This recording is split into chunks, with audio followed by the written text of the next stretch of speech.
In the aftermath of Hurricane Milton. This is the first time we've seen it this bad where it's destroyed everything like this. The deadly storm flooding streets, knocking out power for millions in Florida and spawning a historic tornado outbreak. But amid the destruction, there is hope. Thankfully, this was not the worst case scenario. As cleanup begins, officials sharing a message to those who rushed to Georgia to escape. Do not be in a hurry. Tonight, how those in our state are helping with Florida's recovery, plus the journey home. Well, tonight, at least a dozen people are confirmed dead after that monstrous storm, Hurricane Milton, slammed into Florida. It has been nearly 24 hours since Milton made landfall as a Category 3 hurricane. The storm hitting just 13 days after Helene ravaged the state. You're looking at new video right now just coming into our newsroom with the power of Milton as it hit Sarasota, Florida last night. And right now, FEMA is on the ground assessing the extensive damage. Tonight, we have team coverage both from Florida and here in Georgia as evacuees in our state consider their next steps. But we want to begin tonight with NBC's Jay Gray live for us in Fort Myers Beach.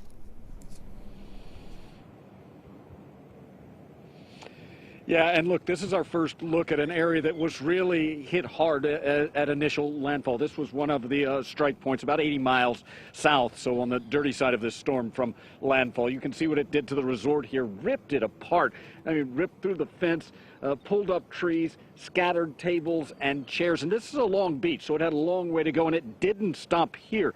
It continued to push in onto the roadway here, sand covering everything, so it carried sand with it, and debris is scattered across this barrier island. It's the same picture for miles and miles across the state, really, right now. We know millions still without power at this point. You talked about the tornadoes. They have done severe damage as well.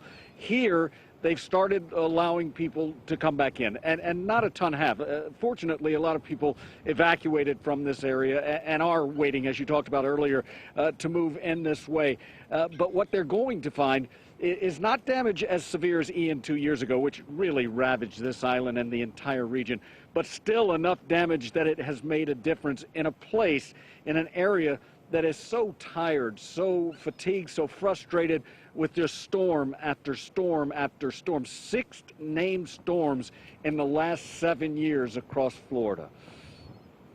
Our heart goes out to them, Jay. You know, the big relief tonight is the storm surge. We know that Florida Governor Ron DeSantis says that it wasn't as bad as it could have been, right? No, it wasn't nearly as bad as some of the forecasts indicated. It did still cause some problems, though, Ron. I can tell you, I went in about 4 blocks away from the beach here, and this is a community with canals going out to the bay as well. But there was 2 feet in some areas, the watermark on some of the homes here, so it did push in, but not nearly to the level that had been feared across the initial strike zone. We're still seeing some storm surge on the eastern side of the peninsula as well. So this was a massive system, and it definitely left a mark. All right, Jay Gray for us tonight, sir. We really appreciate that coverage. By the way, the coverage of Milton's impact